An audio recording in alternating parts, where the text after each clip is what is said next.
L-għodwa tajba lil kulħadd. Illum, 12 ta' April, il-Knisja Universali tiċċelebra it-tieni ħadd tal-Għid u jum il-festa tal-Ħniena Divina, li ma festa ġiet imwaqfa mill-Qaddis Papa San Giovanni Pawlu II fis-sena 2000.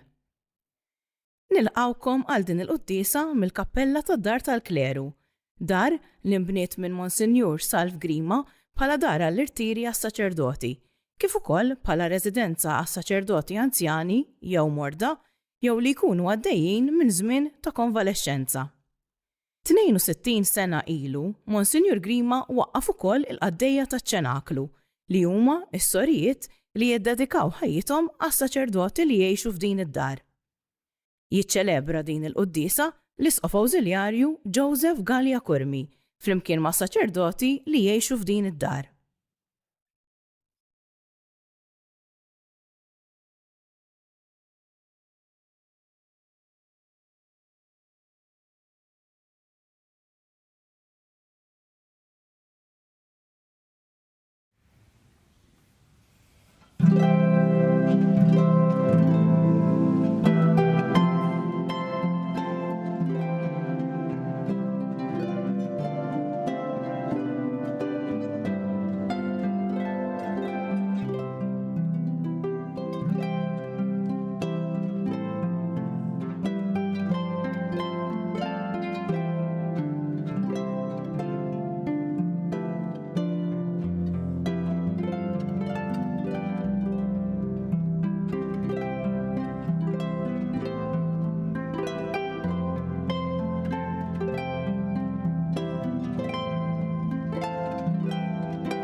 Fl-isem tal-Missier u tal-Iben u tal-Ispirtu Santu, il-paċi magħkom. Din hawnhekk id-dar tal-Kleru bil-Kirkara, din id-dar għażiża ħafna għall-Knisja f'Malta, fiha jgħixu saċerdoti u reliġjużi li jkunu taw servizz għal snin twal. Ħafna minnhom illum anzjani qegħdin hawnhekk qegħdin jikkonċelebraw din il-quddiesa imkien hawnhekk ma' Monsiur Charles Cordina. Hija okkażjoni sabiħa biex aħna nuru apprezzament lejn is-saċerdoti illi għal ħafna snin, ħafna drabi fis-Skiet u fil-Kwiet ikunu qdew il-missjoni li tom il-Mulej u għamlu dan b'ħafna dedikazzjoni, ġenerożità mħabba. Illum nirringrazzjaw il-Mulej ta' dan.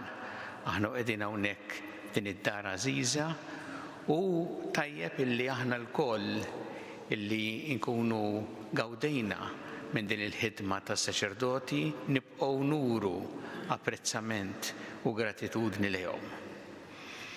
Biex nistgħu niċċelebraw kif jixraq din il-quddiesa illum qegħdin fit-tieni ħadd tal-Għid fil-festa ta' Ħniena Divina u tiegħu narfu ħtietna u nitolbu maħfra tagħhom il-Alla.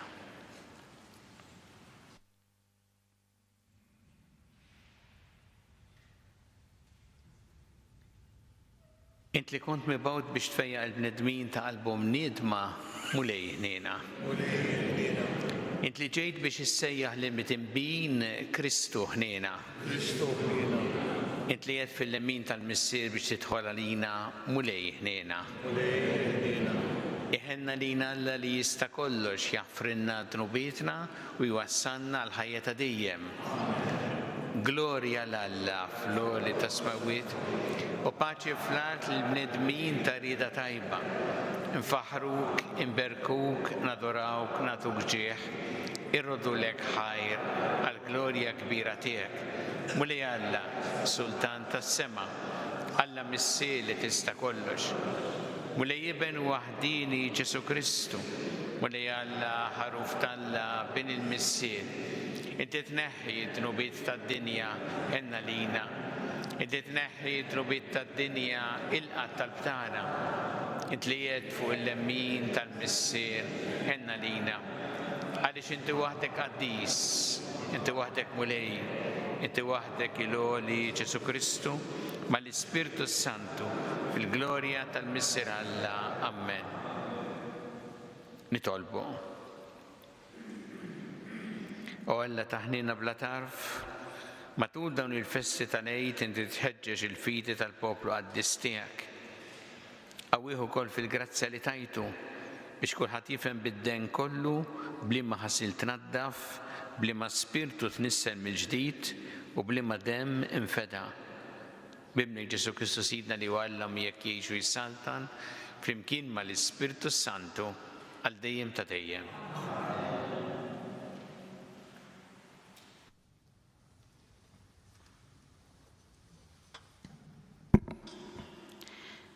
Qari mill-ktieb tal-Atti tal-Apostli. F'dak iż-żmien, id-dixxipli kienu jżommu sħiħ fit-tagħlim tal-Apostli u fil-għaqda ta' bejniethom, fil-qsim tal-ħobs u fit-talb. Waqa' mbagħad il-biża' fuq kulħadd għax ħafna kienu l-mirakli u s-sinjali li kienu jsiru permezz tal-Apostli. Dawk kollha li kienu jemmnu kienu ħaġa waħda u kienu jaqsmu kollox bejniethom.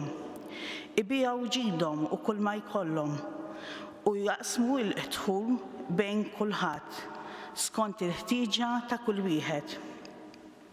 U kuljum kienu jmorru fit-tempju flimkien, jaqsmu il-ħobs fid-djarhom u jissieħbu fl-ikel bi qlub ferħana u safja. U kienu jfaħru lil Alla u l-poplu kollu kien iġibhom. U minn jum għal ieħor il-mulej kien iżidilhom minn magħhom lil dawk li kienu salvi. Il-kelma tal-mulej.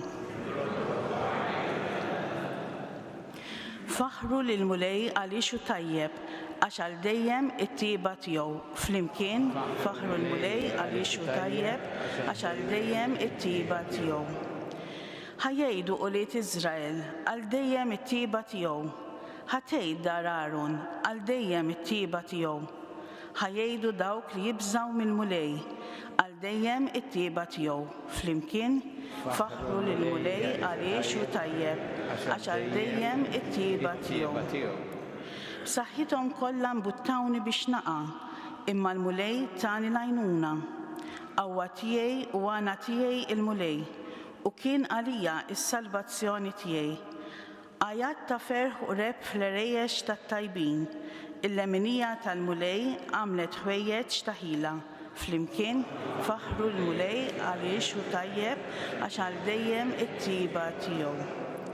Il-ġebla li warbu l-bennija saret il-ġebla tax-xewka. Bis-saħħa tal-mulej seħdan, ħaġa tal-għaġeb f'għajnejna. Dan hu il-jum li jagħmel il-mulej, ħanifirħu u nitennew fih. Flimkien faħru l-mulej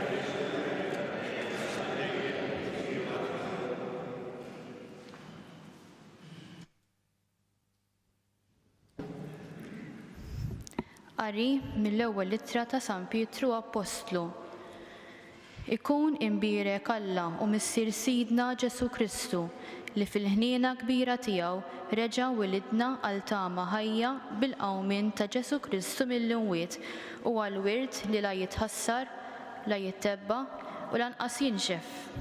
Dan il-wirt hu merfuħ għalikom fis-sema għax intom tinsabu taħt il-ħarsien tal-qawwa ta' Alla fil-fidi tagħkom li twassal għas-salvazzjoni li lesta biex tidher fl-aħħar ta' żminijiet.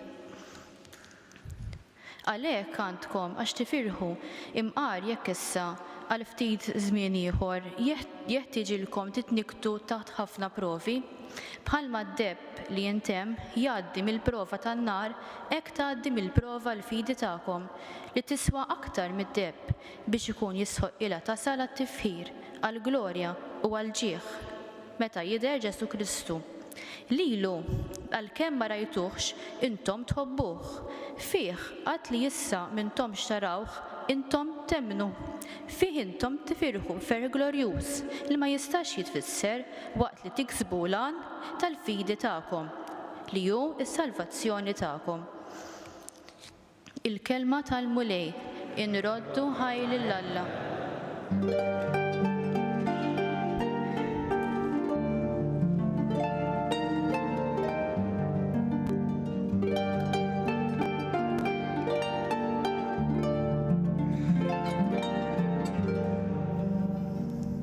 Tumas, emmin ta' xrajtni jgħid il-mulej, ħenjin dawk li ma rawx u emnu.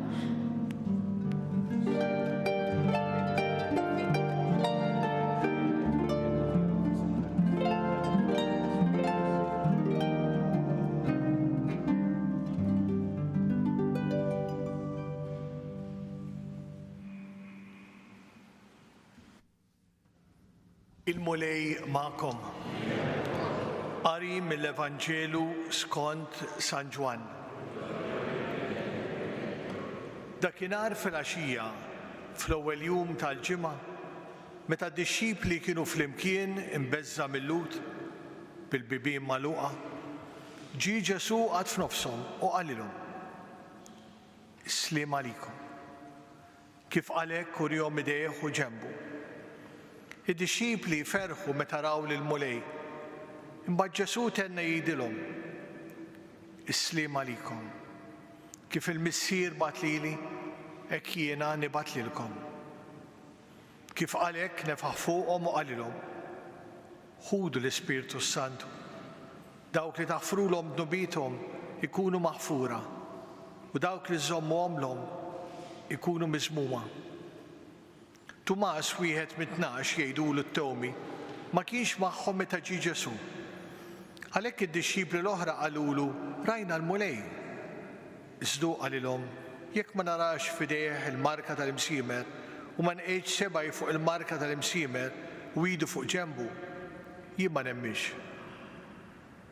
8 ijiem wara, id-dixxipli reġgħu kienu ġewwa u Tumas kien magħhom. Il-bibien kienu magħluqa, imma Ġesu daħal għad f'nofshom u qalilhom: Sliem għalikom.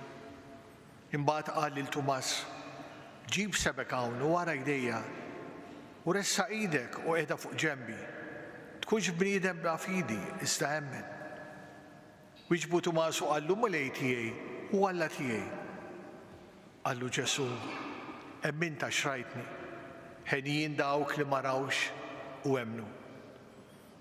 Hemm ħafna sinjali oħra li Ġesu għamel quddiem id-dixxipli tiegħu u ma li mhumiex imniżla f'dan il-ktieb. Iżda dawn inkitbu sabiex intkom temmnu li Ġesu hu l-Messija li ben ta' Alla u biex bit-twemmin tagħkom ikollkom il-ħajja f'ismu.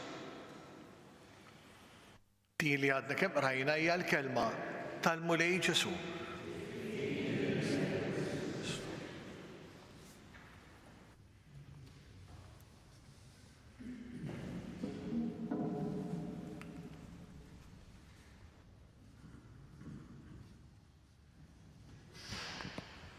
Id-dixxipli kienu flimkien imbeżża mill-lut bil-bibien magħluqa.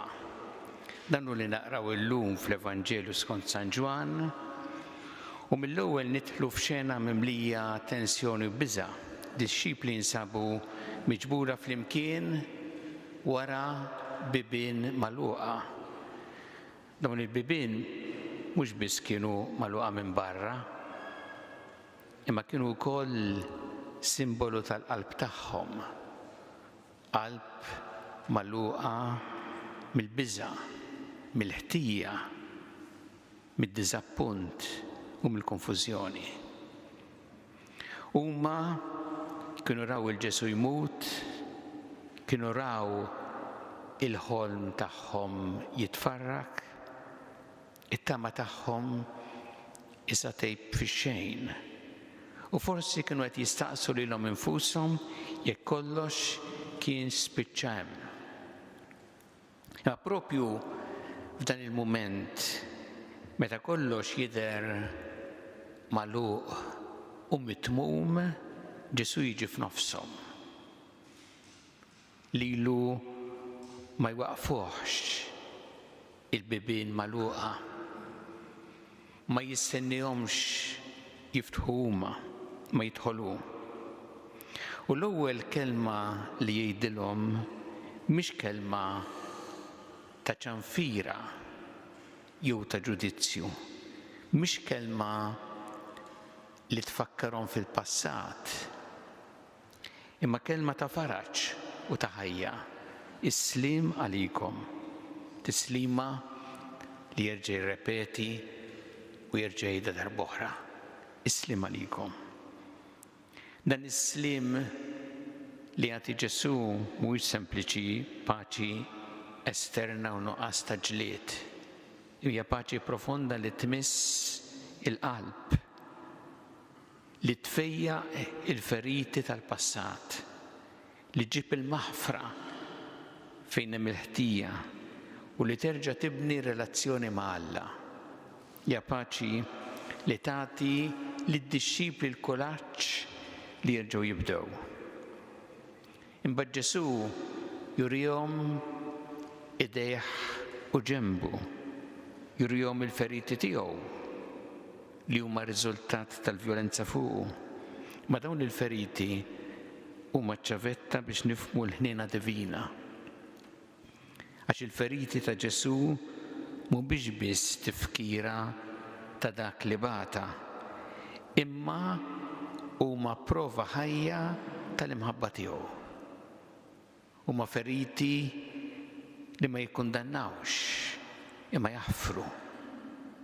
Feriti li ma jġibux il-biża' imma jqallu fiduċja.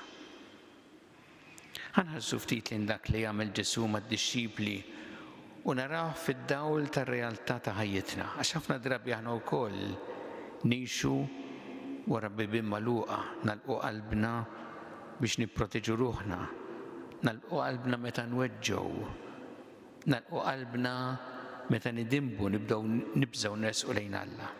Imbibien li nagħlqu bil-biża', oħrajn bil-mistħija, oħrajn bil-gburija.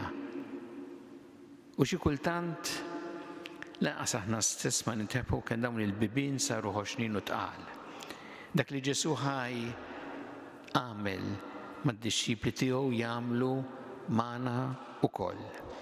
Din hija waħda l-isba' veritajiet tal-fidi tagħna li Alla jidħol fil-ħajja tagħna anke meta aħna magħluqin, anke meta aħna dgħajfa, anke meta nħossuna mhux denji. Jidħol biex jagħtina l-paċi. F'ċirkustanzi tal-ħajja li kultant joħolqulna l-inkwiet, tensjoni, nuqqas ta' sigurtà, din il-paċi hija don prezzjuż li Ġesu jrid jagħtina kuljum. Alla jaf x'inhu l-uġieħ, jaf x'inhi d-djufija tagħna u xorta waħda jibqa' jħobbna b'imħabba bla qies. Fil-ħniena divina naraw li m'hemmx dnub li huwa akbar mill-imħabba ta' Alla u m'hemmx dlam li ma jistax jiddi fih id-dawl tiegħu. L-Evanġelju jgħid illi Ġesu jonfa fuq id-dixxipli jagħtihom l-Ispiritu Santu, jagħtihom ukoll missjoni kbira li jkunu strumenti tal-maħfra. Dan ifisser li l-ħniena li jirċievu mhux biex iżommu għalihom ma biex jaqsmuha. Il-Knisja sa mill-bidu tagħha imsejħa tkun post fejn il-bniedem isib il-maħfra, fejn il-qalb tfieq, fejn il-bniedem jerġa' jqum u jsib ħniena. U aħna lkoll kull wieħed u waħda minna aħna msejħin inkunu xhieda ta' din il-ħniena fil-ħajja ta' kuljum tagħna, fil-familji tagħna, fuq ix-xogħol, fir-relazzjonijiet tagħna. Kemm hemm bżonn illum ta' nies li jaħfru, li jifhmu, li jġibu l-paċi. Nixtieq nenfasizza din il-missjoni li għandna li nkunu strumenti tal-paċi ta' Ġesu. Kif spjega il-Papa il-jum mod ċar, Alla ma jridx gwerer, ma jberikx konflitti. Nafu kemm fraġli bħalissa is-sitwazzjoni f'diversi pajjiżi b'effett fuq id-dinja kollha. Alla ma jridx il-qerda ta' ġifiltajiet, ma jridx kliem li għawi li nissen mibeda, ma jridx l-aggressjoni, id-dominazzjoni. Fi kliem il-Papa, id-delirju tal-omnipotenza ta' min jaħseb li huwa omnipotenti. Alla jrid il-paċi u jrid li nibdew aħna kull fejn inkunu li nisslu il-paċi vera. Ħanħarsu wkoll f'dan l-Evanġelju lejn Tomas u ma kienx hemm l-ewwel darba meta Ġesu iltaqa' mad-dixxipli u meta sħabu jgħidulu li raw il-mulej ma jistax jemmen. Irid jara, irid imiss. Imma Ġesu ma jwarrabx lil Tomas, jerġa' jiġi għalih, jiltaqa' miegħu fid-dubji tiegħu u jistinnu jesaqleh. U minn din il-laqa Tomas jagħmel stqarrija li tiġi mill-qalb mulej tiegħi u Alla tiegħi li hija waħda mill-akbar stqarrijiet tal-fidi fl-Evanġelju. Dan huwa qatt ta' fidi ta' min esperjenza il-ħina ta' Alla.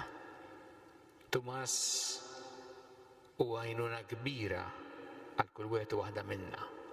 Kemm il-darba il-fidi tagħna titħawwad, kemm il-darba nixtiequ sinjal ċar, prova konkreta, inkunu rridu naraw bajnejna u missu bidejna. Ma din hija ħnina ta' Alla lilna ma jbeżżawx id-dubji tagħna, imma jresaq lejna u jistedinna nagħmlu pass lejh. Il-kliem li jgħid Ġesu fil-fatt indirizzat lilna. Ħenjin dawk li ma rawx u emnu. Aħna dawk li ma rajniex. Maħna msejħin biex nemnu u nemnu mhux għax rajna bajnejna ma xiltqajna miegħu b'modi oħra permezz tal-Knisja, fil-kelma tiegħu li tmiss il-qalbna, fl-Ewkaristija li ssaħħaħna, fis-sagrament tal-qrar fejn nesperjenzaw il-maħfra tiegħu u f'kull att ta' mħabba u ħniena li naraw jew nagħmlu. Llum Ġesu xorti qed jgħid il kull wieħed waħda minna, islim għalikom. Din il-festa ta' ħniena divina li stedina biex aħna niftħu il-bibien tal-qalb tagħna l-Ġesu li jrid jidħol u jagħtina l-paċi tiegħu. Inħalluh ifejja l-feriti tagħna biħnina tiegħu. Meta nagħmlu dan, niskopru li ħnina divina mhix biss don li nirċievu minn żmien għal żmien, mija realtà li tbiddel ħajjitna kollha. Hija l-imħabba ta' Alla li qatt ma tieqaf, li dejjem taħfer, li dejjem tibda mill-ġdid u li tagħtina l-qawwa biex aħna wkoll inkunu strumenti tal-paċi u tal-ħnina tiegħu kull fejn inkunu.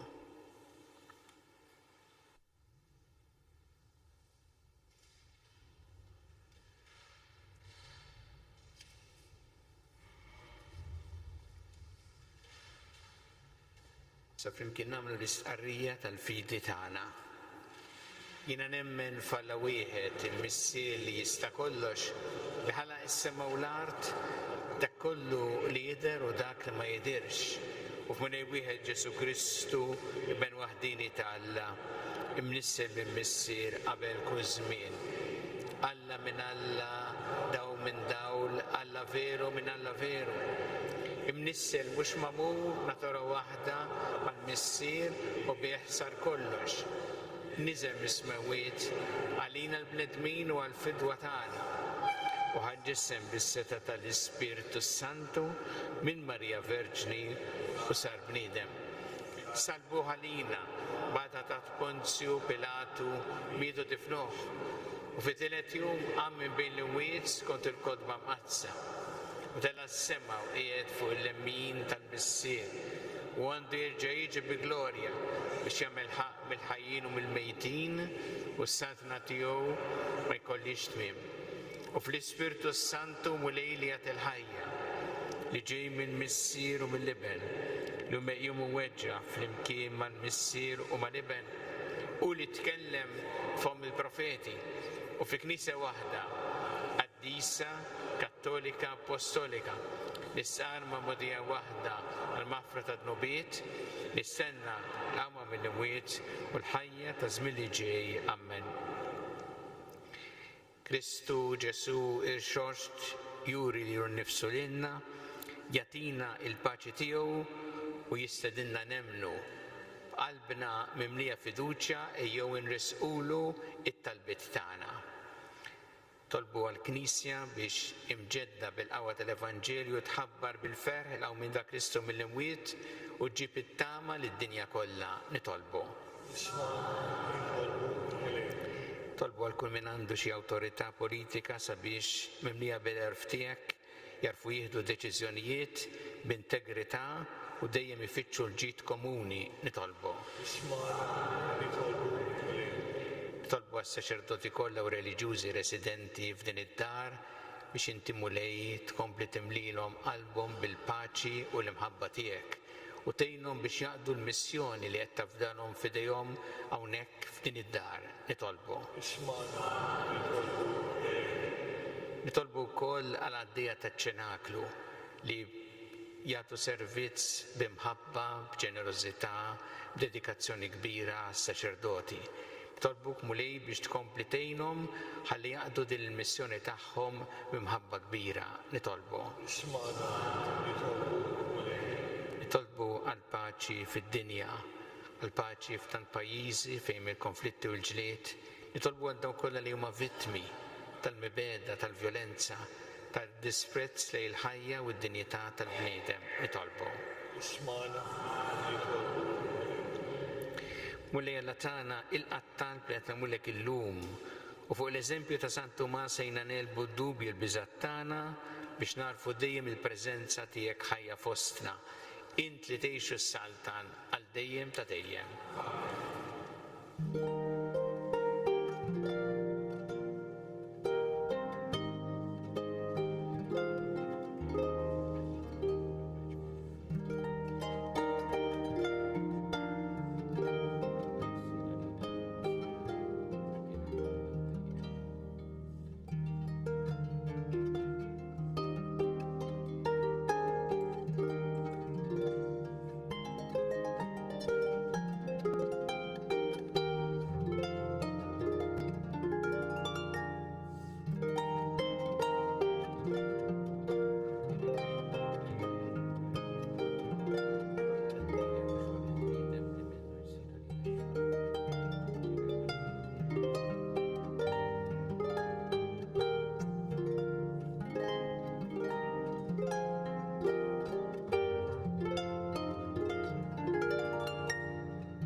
Tolbu ħuti biex is-sagrifiċċju tiegħi u tagħkom ikun jogħġob il-Alla l-Missier li jista' kollox.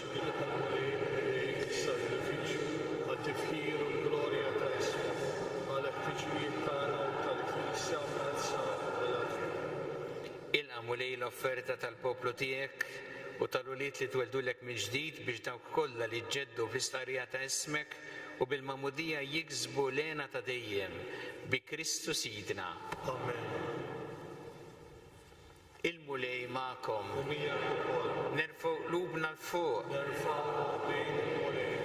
Niżżu ħajl il-mulej Alla tagħna. Sewwa xieraq tas-sew mulej tajjeb u taġid tas-salvazzjoni tagħna li dejjem nistqarru l-glorja tiegħek.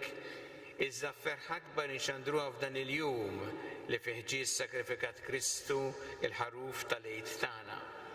U l-ħaruf tas-sew li neħħa id-dnubiet tad-dinja. Bil-mewt tiegħu qeret il-mewt tagħna u bil-qawmien tiegħu kisbilna ħajja ġdida. Għalhekk f'dan il-ferħ tal-għid imxerret ma' kull imkien fid-dinja, il-bnedmin kollha jintlew bil-għena u l-qawwiet tas-sema mas-setat tal-anġli jiġulek innu ta' glorja u bla qiegħda itennulek. Qaddis, qaddis, qaddis, li Alla tal-eżerċitu. Ismewtu l-art li hija bil-glorja tiegħek. Osanna fl-ora tasma. Birek من جاي في سبيل الملاك إسان قديس تسوينت مولاي انتي لاين تكل دوسية قدس عليك نطلبو دال-offerti بالبركة tal-Ispirtu tiegħek biex isiru għalina il-ġisem u d-dem ta' Sidna Ġesu Kristu li meta kien se jingħata biex min rajh ibati bħal-ħobs rat il-ħajr qasam tal-disċipli tiegħu qal ħudu u kulu il-koll minn dan għax dan huwa ġismi li jingħata għalikom.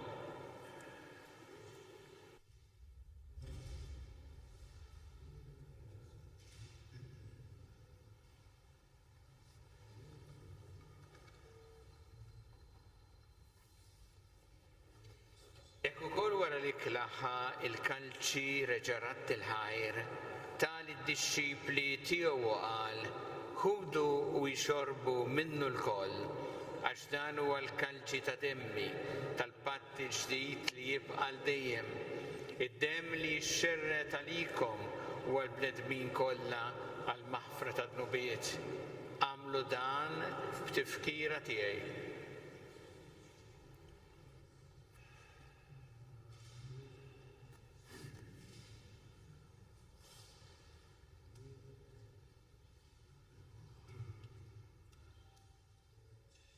Danu il-misteru tal-fidi.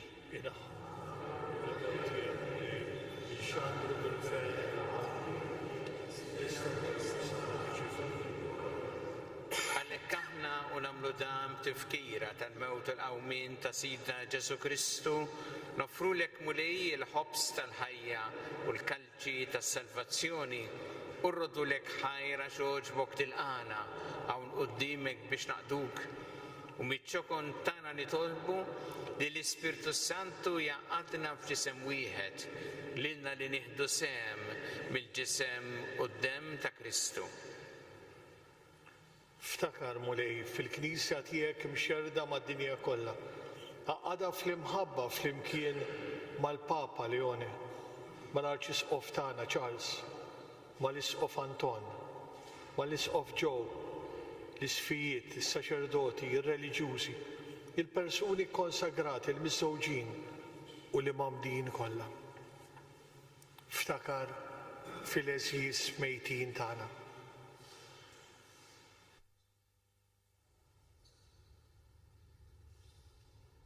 Ftakar fis-saċerdoti mejtin tad-dar tal-kleru.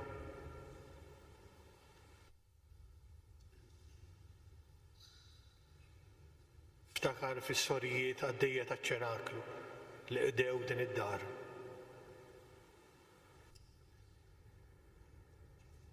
Ftakar fil-benefatturi u l-volontira mejtin ta' din id-dar. U fil-mejtin kollha daħħalhom quddiemek fid-dawla tas-sebħ tiegħek. Ħenna lina l-kol nitolbuk, għati lilna wkoll il-wirt tal-ħajja ta' dejjem flimkien mal-Verġni Mqazzom Malla Marija, ma' San Ġusepp, mal-Apostli u l-Qaddisin kollha li jgħixu fil-ħbiberija tiegħek sa mill-bidu tad-dinja. Għamel li magħhom infaħruk u nsebħuk Ġesu Kristu ibnek. Bi Kristu ma' Kristu fi Kristu jingħata lilek Alla Missieri tista' kollox flimkien mal-Ispirtu Santu kull ġieħu glorja għal dejjem ta' dejjem. Jum nitolbu it-talba li għallimna Ġesu li rrid li nitolbu bħala wlied tal-istess missier tagħna. Missierna li inti fis-smawiet jitqaddes ismek, tiġi salvnatek, ikun li trid int kif fis-sema hekk ta' fl-ard. Ħobsa ta' kuljum atina llum, aħfrilna dubietna bħalma naħfru li minnu ħati għalina, wala ddaħħalniex fit-tiġrib, iżda ħlisna d-deni. Eħlisna li tolbuk mulej minn kull deni. Għatina fit-tieба u ħnina tiegħek il-paċi fi żmienna biex inkunu ħilsa dejjem mid-dnub u mħarsa minn kull inkwiet. Aħna u nistennew u nittamaw lena u l-miġja tas-Salvatur tagħna Ġesu Kristu.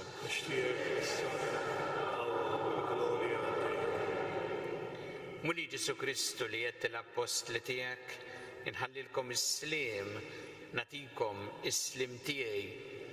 La tħares lejn dnubietna iżda ħares lejn il-fidi tal-Knisja tiegħek. Għati għas-slim u l-għaqda li jintrit fiha, int li tgħixu s-saltan għal dejjem ta' dejjem. Il-paċi tal-mulej tkun dejjem magħkom. Nagħtu l-paċi lil xulxin.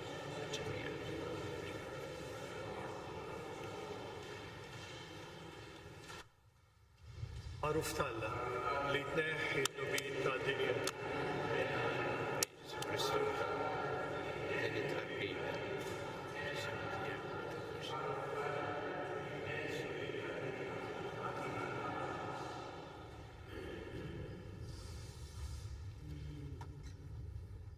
Danu il-ħaruf ta' Alla, danu li jneħħi d-nubiet tad-dinja.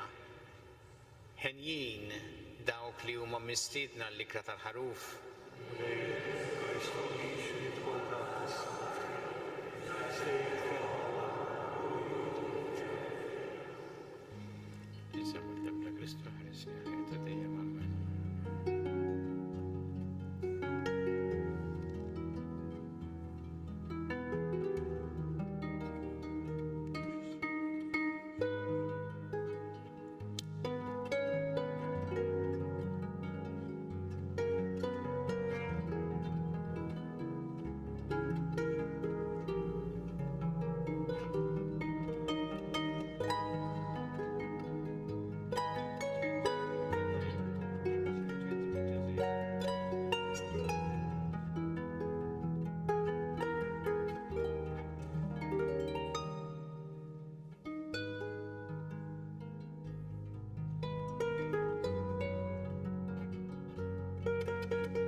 Nitolbu. Għatina u Alla li tista' kollox, li tqarbina li għamilna bis-sakrament tal-Eid tibqa' dejjem tagħmlilna l-ġid fir-ruħ bi Kristu Sidna. Nkomplu nitolbu għas-saċerdoti, nitolbu għal-vokazzjonijiet ukoll, u nitolbu biex din id-dar tkompli tkun tassew dar għażiża għall-Knisja kollha. U allura li aħna dejjem nibqgħu niftakru fis-saċerdoti u reliġjużi li jkunu taw servizz lilna u nkomplu nagħtuhom l-appoġġ u s-sapport li jeħtieġu. Din id-dar li saċerdoti hawnhekk kif ukoll il-qadejja taċ-ċinaklu li jagħtu dan is-servizz hekk sabiħ hawnhekk. Bħalissa issir ukoll maratona tal-missjoni tajjeb li aħna ngħinu din il-maratona wkoll nagħtu sem tagħna wkoll fil-missjoni dejjem biex l-aħbar it-tajba tkompli tixteret mad-dinja kollha kif smajna l-Ġesu llum jgħid fl-Evanġelju. Il-mulej magħkom. Alla li bil-qawmien ta' Ibnu l-Waħdini fdikom u għamilkom welied adottivi tiegħu iferraħkom bil-barka tiegħu. Amen. U li fdikom u ħeliskom għal dejjem iqawwikom ukoll biex tiksbu il-wirth tas-sema. Amen. Lilkom li fil-mamudija tagħkom ħadtu l-fidi u qomtu għal ħajja ġdida, jagħtikom il-mulej li tgħixu sewwa biex jistoqilkom titlu fis-sema pajjiżkom. Amen. Biberikkom Alla li jista' kollox, il-Missier u l-Iben u l-Ispirtu Santu.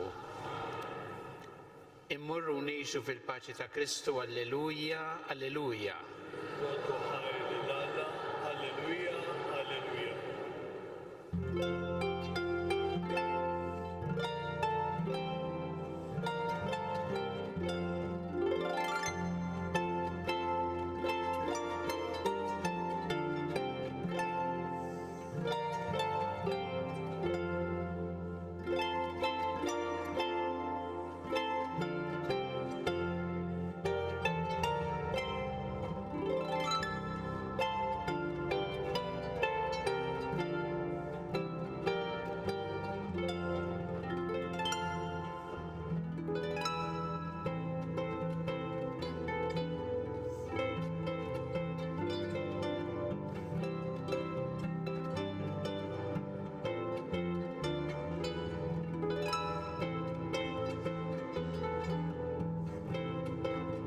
Naslu fit-tmiem il-qudiesa tal-lum iċċelebrata mid-dar tal-kleru ġewwa Birkirkara.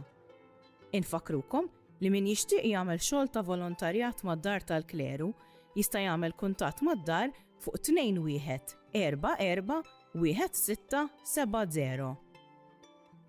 Nitolbu lil Mulej Ġesu sabiex fil-ħniena divina tiegħu iħares lil kull wieħed u waħda minna u jagħtina l-grazzja u l-għajnuna li kif hu iħenna lina, aħna nħennu għall-proxmu tagħna.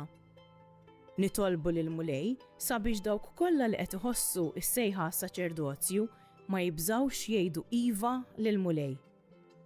Nawgurawlkom il-komplament tal-ħadd it-tajjeb.